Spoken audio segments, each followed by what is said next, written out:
Good morning friends, welcome to yet another class of thermodynamics. हमने अपने पिछले class में पढ़ा था कि हम स्पॉन्टेनियस चेंज को कैसे डिटरमाइन कर सकते हैं। उसका क्राइटेरिया हमने पढ़ा था कि टोटल इंट्रोपी चेंज वो जीरो से इक्वल या जीरो से बड़ा होना चाहिए। Total entropy change of the system plus entropy change of the surrounding. मतलब वहां पे हमें सिस्टम और सराउंडिंग दोनों को कंसिडर करना था। आज हम जो पढ़ने वाले हैं उसमें हम सिर्फ सिस्टम के बेसिस पर ये डिटरमाइन कर लेंगे कि कौन सा चेंज स्पॉन्टेनियस है और कौन सा चेंज स्पॉन्टेनियस नहीं है। तो हम एक सिस्टम कंसिडर करते हैं जो कि सराउंडिंग के साथ थर्मल इक्विलिब्रियम में है एट टेम्परेचर T। तो अगर सिस्टम में कोई चेंज होता है तो हीट एनर्जी ट्रांसफर होगा सिस्टम और सराउंडिंग के बीच। तो हम क्लॉसियस इनइक्वालिटी हमने पिछले क्लास में पढ़ा था, वो होता है ds is more than equal to dq upon t। System और सराउंडिंग थर्मल इक्विलिब्रियम में है एट ए टेम्परेचर T। और यहाँ पे जितने सारे टर्म्स लिखे हैं वो सिस्टम के लिए लिखे हैं। ये मैंने पिछले क्लास में बताया था। क्लॉसियस इनइक्वालिटी कैसे डिराइव हुआ था वो भी मैंने बताया था। तो if you haven't watch those please watch. अब देखो, इसको हम दो तरीके से सेपरेट करेंगे। Eight constant volume at constant pressure.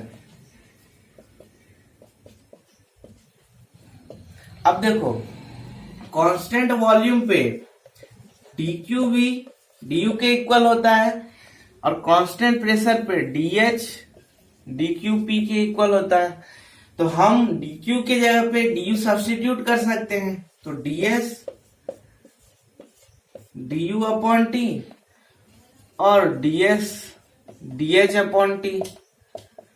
तो हम एक एक करके दोनों को एक्सप्लेन करते हैं कि ये चीज क्या बता रहा है। तो हम इसको रीअरेंज करेंगे तो ये होगा TDS is more than equal to du at constant internal energy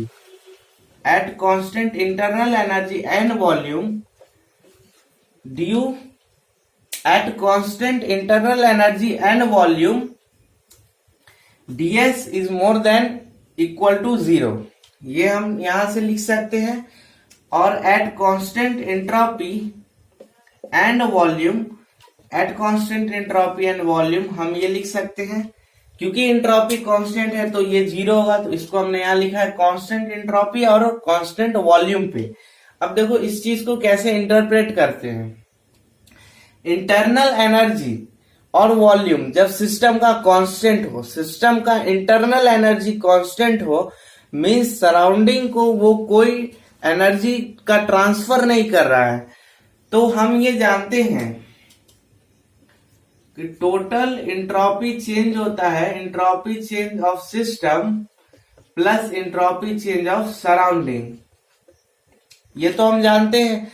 और इस चीज को 0 से इक्वल या 0 से बड़ा होना होता है स्पॉन्टेनियस चेंज के लिए। तो चूंकि इंटरनल एनर्जी सिस्टम का कांस्टेंट है तो कोई हीट का ट्रांसफर वो नहीं करेगा सराउंडिंग को। तो इंट्रोपी चेंज ऑफ सराउंडिंग 0 होगा उस केस में। और वहां पे इस प्रोसेस को स्पॉन्टेनियस होने के लिए सिस्टम का इंट्रोपी इंक्रीज होना चाहिए। तो ये एक्सप्रेशन क्या बता रहा है कि इंटरनल एनर्जी जब सिस्टम का कांस्टेंट है तो प्रोसेस को स्पॉन्टेनियस होने के लिए इंट्रोपी को इंक्रीज होना है। यहाँ पे इंटरनल एनर्जी सिस्टम का कांस्टेंट है, तो वैसा एक सिस्टम हमें आप बताइए जिसका इंटरनल एनर्जी कांस्टेंट होता है। सिंपल आइसोलेटेड सिस्टम, क्योंकि फर्स्ट लॉ ऑफ थर्मोडायनेमिक्स क्या बोलता है, internal energy of an isolated system is constant. तो इसका एक एग्जांपल होगा आइसोलेटेड सिस्टम। तो आइसोलेटेड सिस्टम का इंटरनल एनर्जी कांस्टेंट रहता है और उस केस में स्पॉन्टेनियस चेंज के लिए सिस्टम का एंट्रोपी इंक्रीज करना चाहिए। यही तो है हमारा second law of thermodynamics. The entropy of an isolated system increases during spontaneous change. तो ये तो हमारा सेकेंड लॉ ऑफ थर्मोडायनेमिक्स को ही इंडिकेट कर रहा है। अब सेकेंड एक्सप्रेशन क्या बोल रहा है कि इंट्रोपी कांस्टेंट है सिस्टम का और वॉल्यूम कांस्टेंट है, तो इंटरनल एनर्जी को डिक्रीज होना है। इस चीज को आप कैसे इंटरप्रेट कर सकते हैं? इंटरनल एनर्जी डिक्रीज हो रहा है सिस्टम का और इंट्रोपी कांस्टेंट है। सिस्टम का इंट्रोपी कांस्टेंट है, मतलब इंट्रोपी चेंज ऑफ सिस्टम 0। तो इस प्रोसेस को स्पॉन्टेनियस होने के लिए सराउंडिंग का एंट्रोपी चेंज मोर देन 0, यानी सराउंडिंग का एंट्रोपी इंक्रीज होना चाहिए। और सराउंडिंग का एंट्रोपी कैसे इंक्रीज होगा? जब सिस्टम वो उसको हीट देगा तो उसका एंट्रोपी इंक्रीज होगा, और सराउंडिंग को जब हीट देगा सिस्टम तो उसका इंटरनल एनर्जी डिक्रीज होगा। तो वही ये बोल रहा है कि सिस्टम का एंट्रोपी अगर कांस्टेंट है तो उसका इंटरनल एनर्जी डिक्रीज होना चाहिए for the process to be spontaneous. अब देखो यहाँ पे इसको हम सिमिलरली रीअरेंज करेंगे तो TdS is more than equal to DH। अब यहाँ पे आप देखो at constant pressure and entropy ये चीज 0 से छोटा होना चाहिए, और at constant enthalpy and pressure ये चीज 0 से बड़ा होना चाहिए। इसको सिमिलर वे में हम इंटरप्रेट करेंगे। एंट्रोपी इंक्रीज होगा जब सिस्टम का एंथैल्पी कांस्टेंट होगा। सिस्टम का enthalpy means heat content, let us say in other words energy.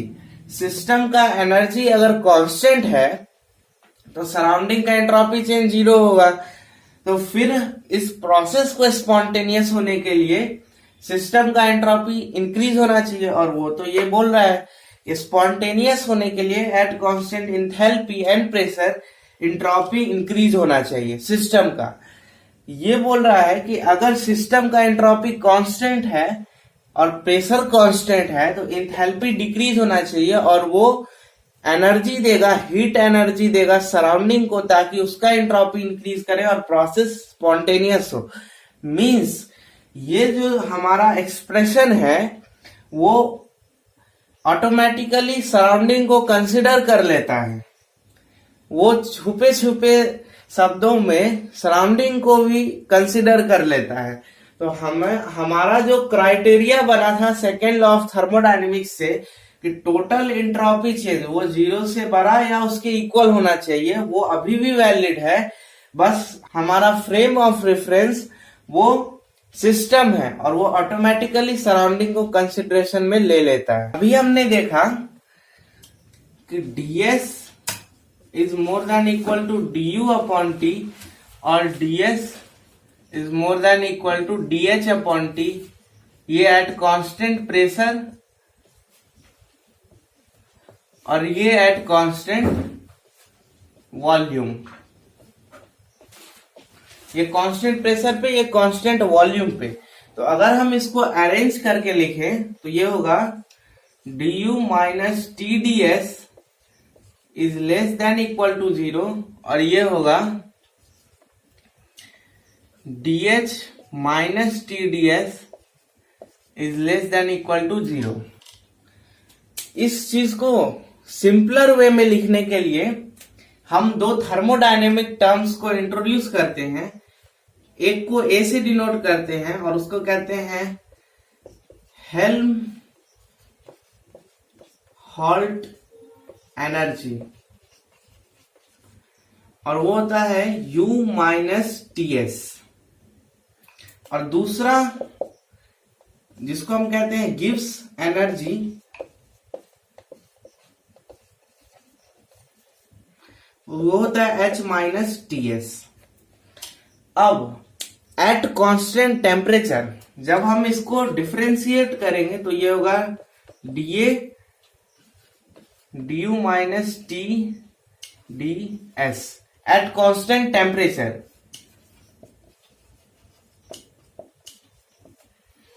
और यहां पे इसको डिफरेंशिएट करेंगे तो ये होगा dH minus TdS eight constant temperature.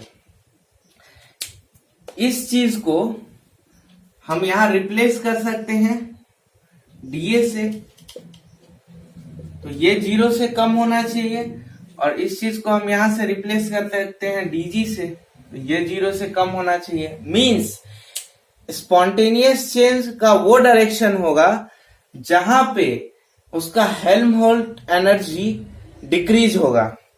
Spontaneous change का वो डायरेक्शन होगा जहां पे उसका गिब्स एनर्जी डिक्रीज होगा एट कांस्टेंट प्रेशर, और यहाँ पे eight constant volume and constant temperature. Constant volume, और यहाँ पे मैं लिख देता हूं कांस्टेंट वॉल्यूम और कांस्टेंट टेम्परेचर, यहाँ पे कांस्टेंट प्रेशर और कांस्टेंट टेम्परेचर। तो स्पॉन्टेनियस चेंज का वो डायरेक्शन होगा eight constant volume and temperature, उस कंडीशन में जहां पे उसका हेल्महोल्ट्ज एनर्जी डिक्रीज होगा, और कांस्टेंट प्रेशर और कांस्टेंट टेम्परेचर पे स्पॉन्टेनियस चेंज का वो डायरेक्शन होगा जहां पे उसका गिब्स एनर्जी डिक्रीज होगा। अब इस चीज को हम कैसे समझ सकते हैं, कैसे हम इस चीज को इंटरप्रेट कर सकते हैं, तो आप देखो dA is equal to du minus TdS। यहां पे आपको एक और चीज फोकस करना है कि यहां जितने भी टर्म्स लिखे हैं वो सिस्टम के लिए हैं, U सिस्टम, T सिस्टम और S भी सिस्टम। तो यहाँ जितने टर्म्स हैं वो सिस्टम के लिए हैं। यहाँ पे आप माइनस टी कॉमन ले लो, तो ये होगा माइनस du अपॉन टी, ताकि टी और माइनस माइनस कैंसिल हो जाए, और यहाँ पे प्लस ds। अब यहाँ पे आप देखो, अगर मैं इसको t को यहाँ ट्रांसपोज करूं,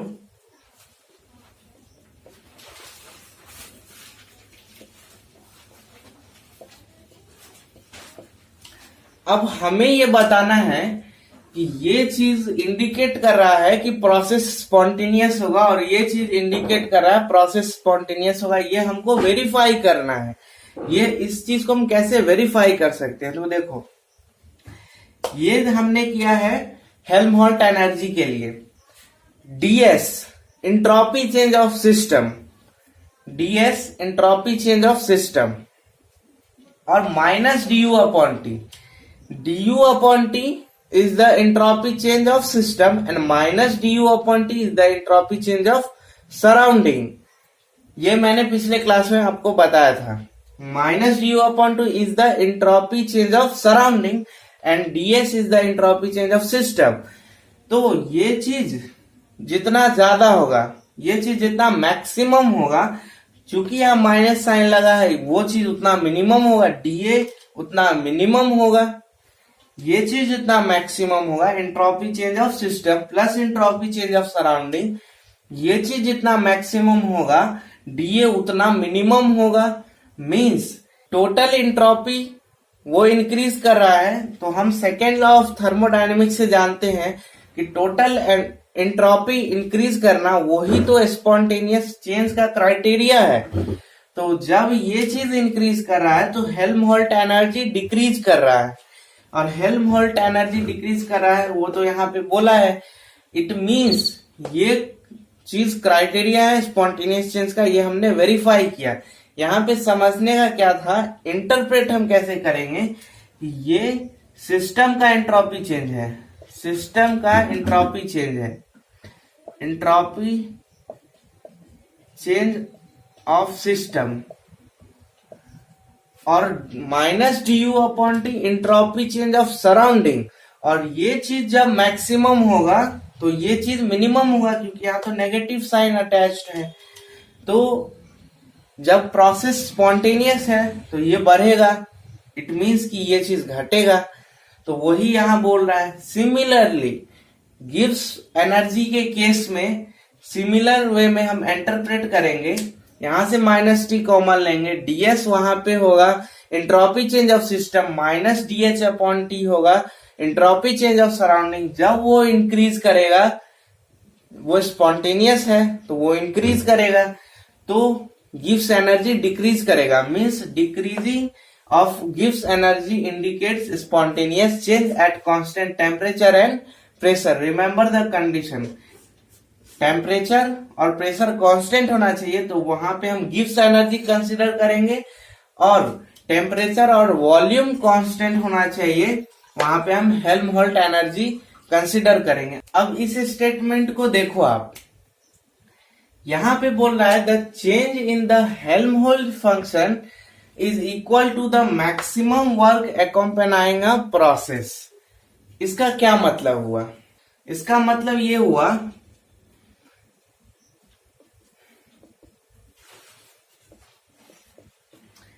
change in Helmholtz function is equal to the maximum work accompanying a process।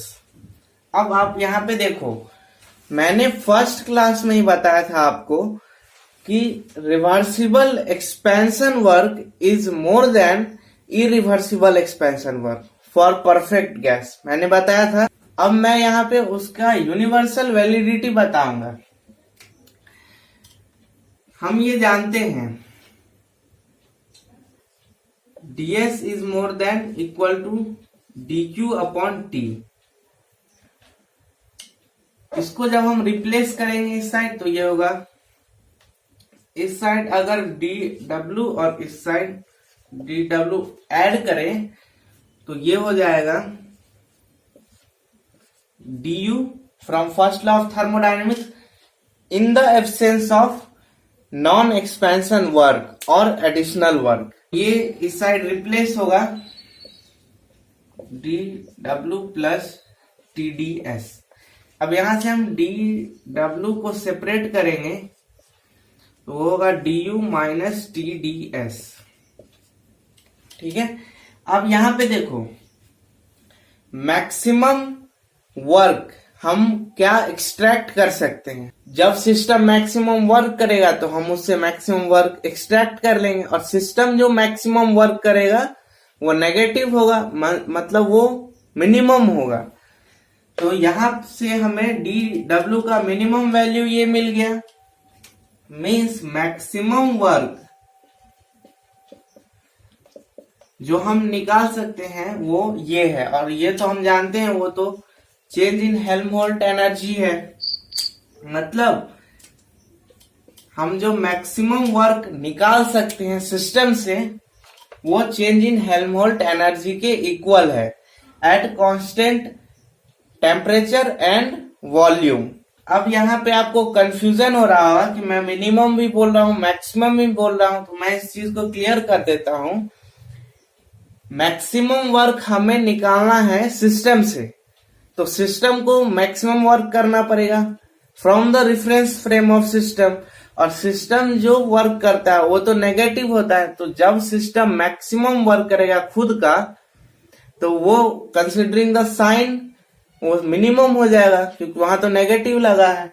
तो इस चीज का हमें मिनिमम वैल्यू निकालना है और वो इस चीज के इक्वल है, मतलब change in Helmholtz function is equal to the maximum work accompanying a process। अब मैंने आपको बोला था कि मैं यूनिवर्सल वैलिडिटी प्रूफ करूंगा उस स्टेटमेंट का जो मैंने फर्स्ट क्लास में बताया था कि रिवर्सिबल एक्सपेंशन वर्क वो ज्यादा होता है इरिवर्सिबल एक्सपेंशन वर्क से।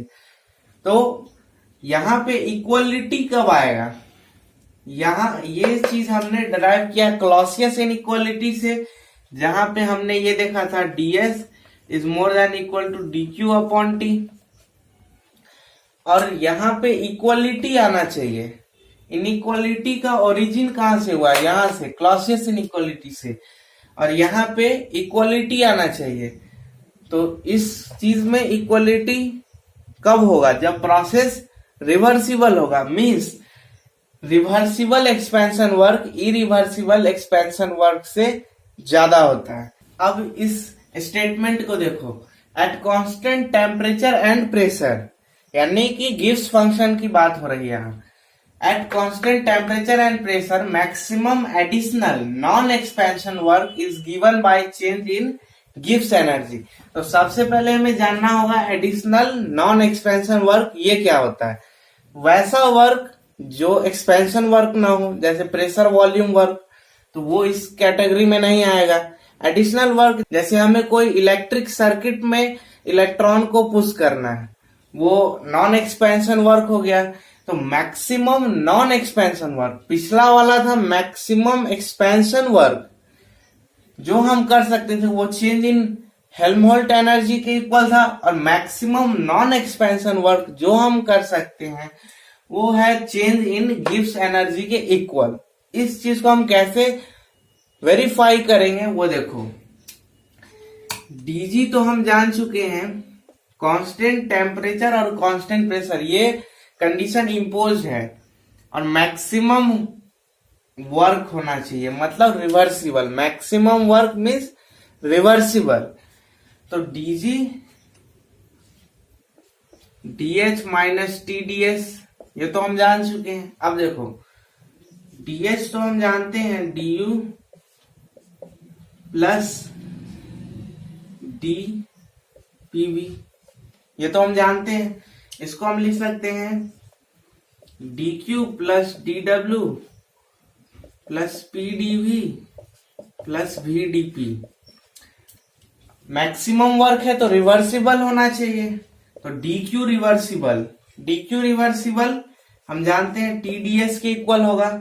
डी डब्ल्यू रिवर्सिबल, यहाँ पे अगर मैं लिख दूं रिवर्सिबल, तो डी डब्ल्यू रिवर्सिबल ये होगा माइनस पी डीवी और प्लस जो एडिशनल वर्क होगा डी डब्ल्यू एडिशनल, और चूंकि रिवर्सिबल है तो ये मैक्सिमम होगा, प्लस पीडीवी प्लस वीडीपी। तो पीडीवी तो कैंसिल होगा, और यहाँ पे एक और कंडीशन इम्पोज है कांस्टेंट प्रेशर का। तो प्रेशर कांस्टेंट है तो ये चीज 0 होगा। तो डीएच यहाँ पे कंडीशन इम्पोज करने के बाद हमारे पास ये रिमेनिंग है डीएच इज इक्वल टू, हम यहाँ सब्सटीट्यूट करेंगे तो टीडीएस और टीडीएस कैंसिल हो जाएगा, हमारे पास बचेगा डीजी इक्वल टू डी डब्ल्यू एडिशनल वर्क, और ये मैक्सिमम होगा क्योंकि प्रोसेस रिवर्सिबल है। तो ये हमने वेरीफाई कर दिया। अगर सिस्टम का एंट्रोपी चेंज नेगेटिव होता है और डीएच नेगेटिव हो तो जो गिव्स एनर्जी, जो नॉन एक्सपेंशन वर्क, जो एडिशनल वर्क होगा हमारा, वो इंथैल्पी चेंज से कम होगा, क्योंकि ये एंट्रोपी चेंज नेगेटिव है सिस्टम का, तो ये टर्म पॉजिटिव होगा, और ये टर्म नेगेटिव है, और ये टर्म जैसे जैसे टेम्परेचर इंक्रीज करेंगे वो और पॉजिटिव होगा। मींस जो हमारा गिव्स एनर्जी है, जो हमारा additional work, non expansion work जो हम कर सकते हैं, जो हम एक्सट्रैक्ट कर सकते हैं, वो इंथैल्पी चेंज से कम है, वो इंथैल्पी चेंज से कम है।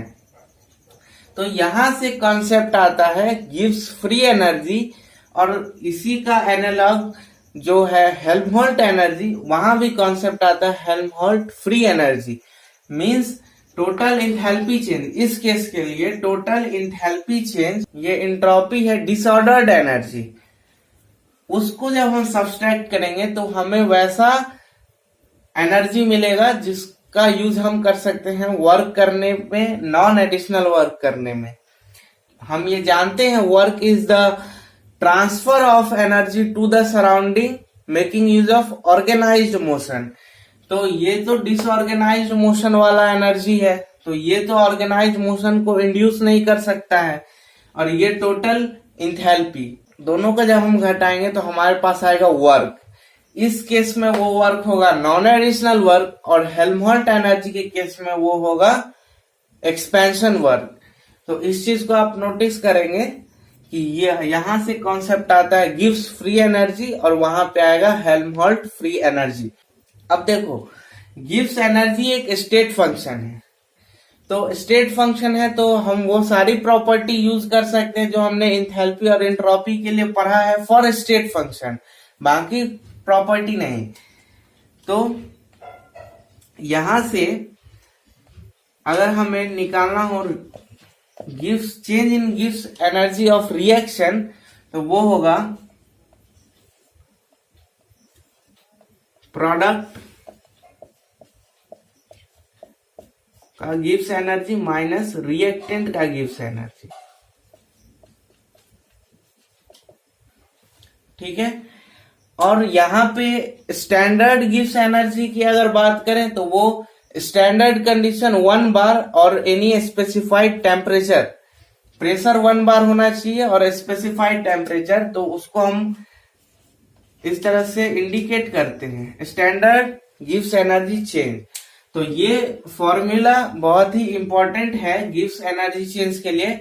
हेल्महोल्ट्ज एनर्जी जो हमने पढ़ा वो सिर्फ डिस्कशन पर्पस के लिए था, ये हमारा इंपॉर्टेंट है जो हमें जिस पर काम करना है। Change in gives energy, change in enthalpy less T into change in entropy, ये सारा सिस्टम के लिए है। तो हम सिस्टम के रिफरेंस फ्रेम से काम करते हुए सराउंडिंग को भी कंसिडरेशन में ऑटोमेटिकली ले लेते हैं। और यहां से अगर हमें स्पॉन्टेनियस चेंज डिटरमाइन करना होगा तो उसके लिए क्या कंडीशन है कि गिव्स एनर्जी का जो चेंज है वो लेस देन इक्वल टू 0 हो। इक्विलिब्रियम में जहां पे वो प्रोडक्ट और रिएक्टेंट दोनों किधर भी जाने का टेंडेंसी नहीं होगा, वहां पे गिव्स एनर्जी चेंज और हेल्महोल्ट्ज एनर्जी चेंज वो 0 होगा। अब देखो यहाँ पे dg equal to dh minus TdS minus SDT, यहाँ पे अभी कांस्टेंट टेम्परेचर का कंडीशन इम्पोज नहीं किया है मैंने, कांस्टेंट टेम्परेचर का कंडीशन यहाँ इम्पोज नहीं किया गया है। अब dH is equal to du plus PdV plus VdP in the absence of any additional work.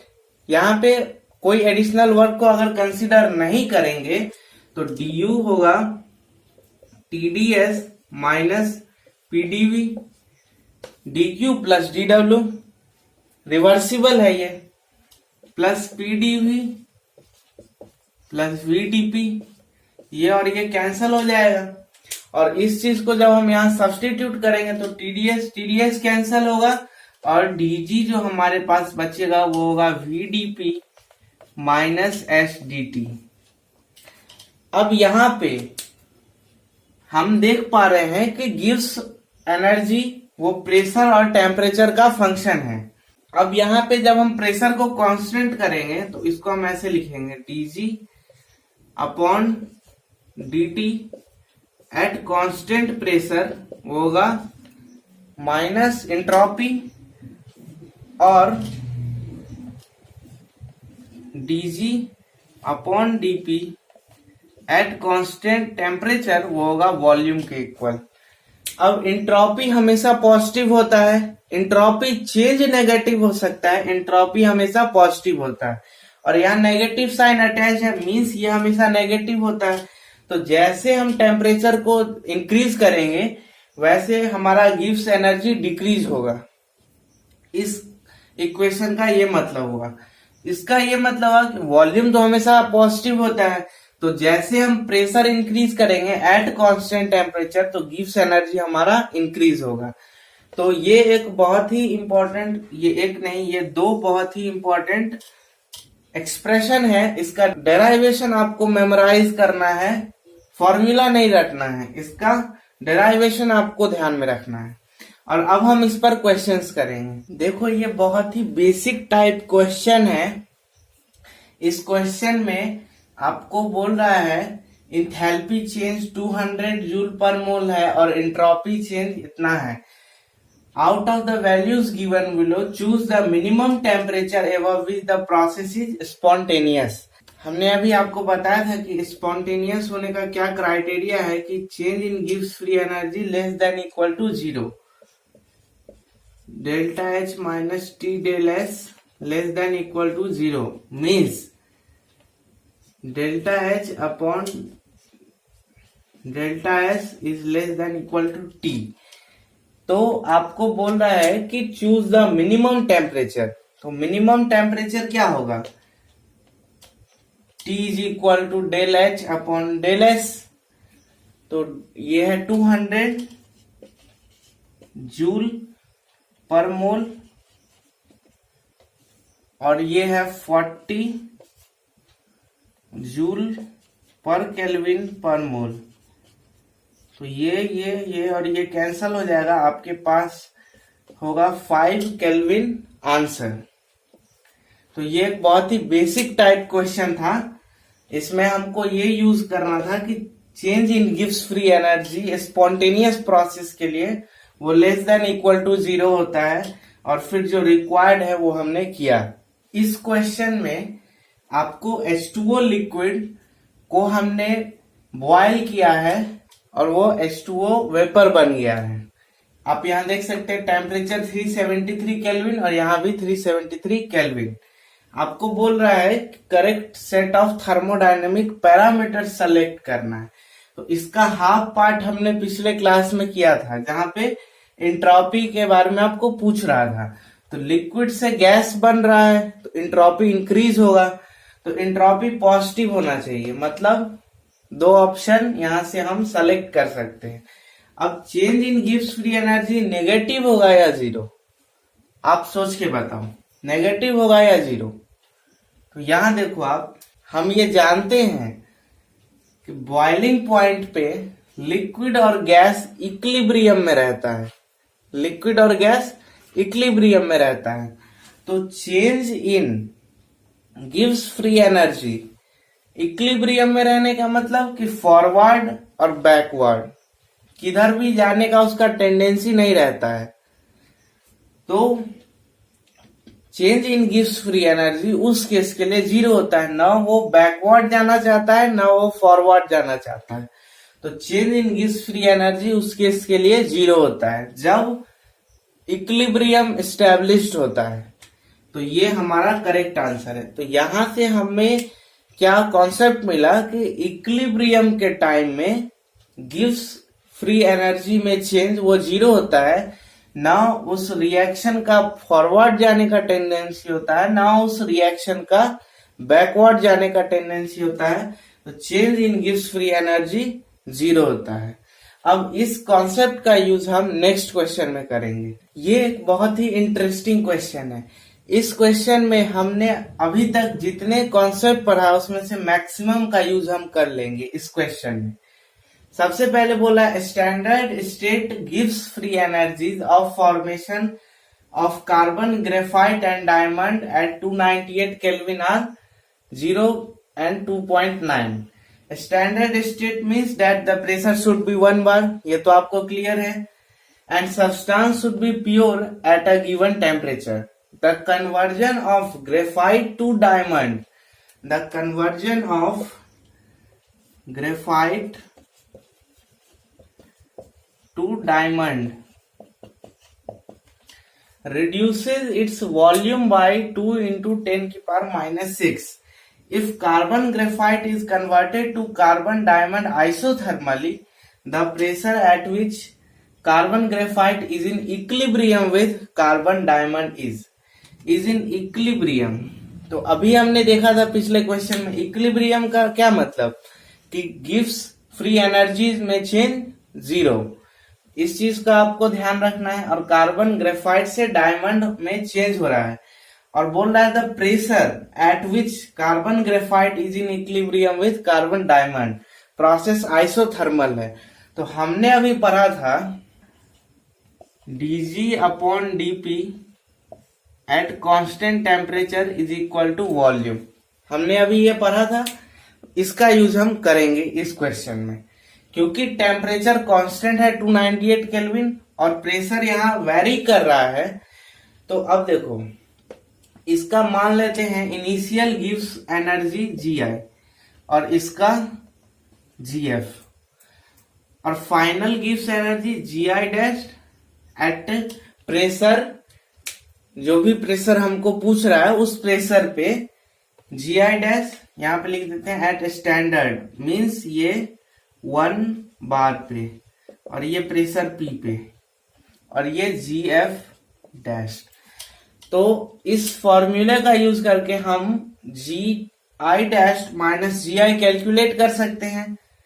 Pressure very कर रहा है, टेम्परेचर कांस्टेंट है, तो हम यहां से लिखेंगे Gi dash minus Gi is equal to volume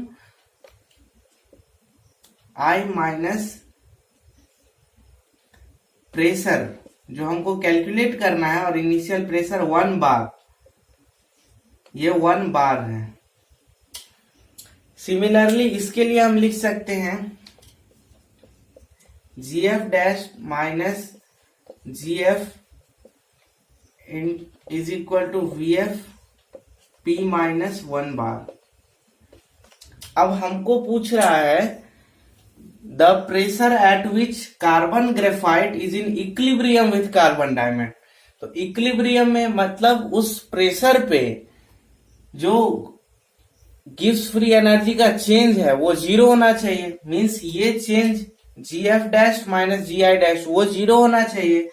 तो हम यहां से GF dash minus GI dash calculate कर लेते हैं। तो उसके लिए हम यहां से इसको -1 से मल्टीप्लाई करेंगे और ऐड कर देंगे। तो यह आएगा GF dash minus GI dash, यह आएगा GI minus GF is equal to, ये तो कॉमन आ जाएगा, ये होगा VF minus VI pressure minus 1 bar. अब यहां पे आप ये चीज तो 0 है, और GI minus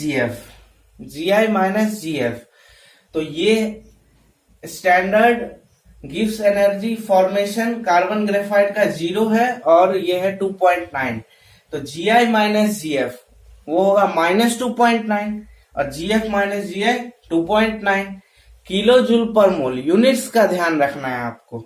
GI minus GF वो होगा -2.9 किलो जूल पर मोल, किलो जूल पर मोल। तो इसको हम यहां से लिख सकते हैं 2900 जूल, ये हम लिख सकते हैं। अब यहां से आपको VF माइनस VI कैलकुलेट करना है, और यहां लिखा the conversion of graphite to diamond reduces its volume by 2 into 10 की पावर -6। मीन्स डायमंड का वॉल्यूम ग्रेफाइट से कम है, और डायमंड का वैल्यू ग्रेफाइट से इतने से कम है पर मोल में। तो हम उसको यहां लिख देते हैं is equal to VF minus VI, वह माइनस, क्योंकि डायमंड का वॉल्यूम ग्रेफाइट से कम है, 2 इंटू 10 की पावर -6 मीटर क्यूब पर मोल। उसके बाद लिखा है P माइनस 1 बार। तो अब अगर मैं यहां से जूल की जगह पे इसका स्टैंडर्ड यूनिट लिखूं, ये होगा kg मीटर स्क्वायर पर सेकेंड स्क्वायर, और प्रेशर -1 बार। तो प्रेशर का यूनिट SI यूनिट के टर्म में पास्कल हमें सब्स्टिट्यूट करना होगा। तो मैं एज्यूम करता हूं कि P पास्कल में है, और 1 बार की जगह पे 10 की पावर 5 पास्कल। तो यूनिट प्रेशर का बाहर आएगा तो वो होगा kg बाय मीटर सेकेंड। अब kg कैंसल होगा, मोल कैंसल होगा, सेकेंड स्क्वायर मीटर, और ये कैंसल, और माइनस के साथ कैंसल हो जाएगा। ये 1450, इसको जब हम इधर ट्रांसपोज करेंगे तो ये होगा 1450 इंटू 10 की power 6 is equal to P minus 10 की पावर 5। अब यहाँ पे एडिशन के लिए ऐसे करेंगे, और इसको इस साइड लाएंगे तो ये होगा 10 की power 5 is equal to P। तो प्रेशर हमें आ जाएगा 14501 इंटू 10 की पावर 5 पास्कल। ये पास्कल में है, और चूंकि हमें बार में दिया हुआ है प्रेशर, और ऑप्शन जो था इस क्वेश्चन में उसमें बार में ही ऑप्शन था, तो 10 की पावर 5 पास्कल 1 बार। तो यहां से हम इसे हटा के लिख सकते हैं बार। तो ये हमारा प्रेशर है। तो ये बहुत ही अच्छा क्वेश्चन था। इसमें हमें क्या था, 2 कॉन्सेप्ट का यूज। इक्विलिब्रियम कहने का मतलब कि उसमें गिव्स फ्री एनर्जी का चेंज 0 होगा, ना वो फॉरवर्ड डायरेक्शन में और ना बैकवर्ड डायरेक्शन में उस रिएक्शन का प्रोसीड करने का टेंडेंसी होगा। और दूसरा कि प्रेशर और गिव्स एनर्जी के बीच में क्या रिलेशन है एट कांस्टेंट टेम्परेचर, तो उसका यूज करके ये बहुत ही अच्छा क्वेश्चन था। ये एक बहुत ही अच्छा एप्लीकेशन बेस्ड क्वेश्चन है। इस क्वेश्चन को हम देखो कैसे करते हैं। द स्टैंडर्ड गिव्स free energy for the reaction at 1773 kelvin are given below. Carbon solid oxygen के साथ रिएक्ट करके CO2 बनाता है, इसके करस्पॉन्डिंग स्टैंडर्ड गिव्स फ्री एनर्जी चेंज दिया हुआ है। और सिमिलरली रिएक्शंस, डिफरेंट रिएक्शंस के लिए आपको बोला discuss the possibility of reducing Al2O3 and PbO with carbon at this temperature. Means Al2O3 और PbO को आपको रिड्यूस करना है, बताना है कि ये फिजिबल है या नहीं। तो अगर सबसे पहले Al2O3 की बात करें, कार्बन सॉलिड के साथ रिएक्ट करेगा तो एल्यूमिनियम और कार्बन डाइऑक्साइड बनाएगा। और दूसरे केस में ये पॉसिबल है, ये कार्बन सॉलिड रिएक्ट करके एल्यूमिनियम और कार्बन मोनोऑक्साइड बनाएगा। तो दोनों रिएक्शन को जब हम बैलेंस करेंगे तो ये इस तरीके से बैलेंस होगा और ये इस तरीके से बैलेंस होगा।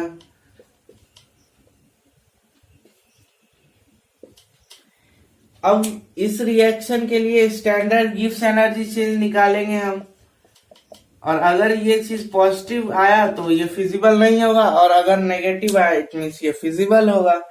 तो ये हम कैसे कैलकुलेट करेंगे, 2Al2O3 और 4Al मीन्स इस चीज को हमें 1 से मल्टीप्लाई कर -1 से मल्टीप्लाई करना होगा ताकि ये रिएक्शन रिवर्स हो जाए। और 3 कार्बन सॉलिड और 3 कार्बन डाइऑक्साइड मीन्स इस रिएक्शन को हमें 3 से मल्टीप्लाई करना होगा ताकि इस दोनों को ऐड करें तो ये मिल जाए हमें। तो गिव्स एनर्जी चेंज क्या आएगा हमारे पास, ये तो हो गया 22500 क्योंकि -1 से मल्टीप्लाई किया, और -3 × 380। तो ये टर्म तो इससे बहुत ही छोटा है, मीन्स ये पॉजिटिव होगा। इट मीन्स कि ये रिएक्शन इस टेम्परेचर पे फिजिबल नहीं है। सेकेंड के लिए देखेंगे तो Al2O3 और 2Al मीन्स इसको हमें -12 से मल्टीप्लाई करना होगा ताकि ये 2 कैंसल हो जाए और ये रिएक्शन रिवर्स हो जाए। और 3 कार्बन सॉलिड और 3 carbon monoxide means 3 carbon monoxide हमें चाहिए, मीन्स 3/2 से इस रिएक्शन को मल्टीप्लाई करेंगे तो ये आएगा हमारे पास 22500/2 -3/2 × 500।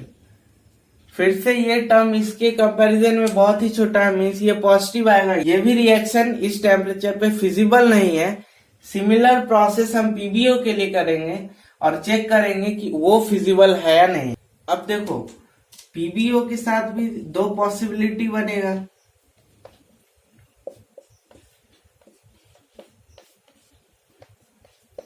इसके साथ भी 2 पॉसिबिलिटी बनेगा, एक बार लेड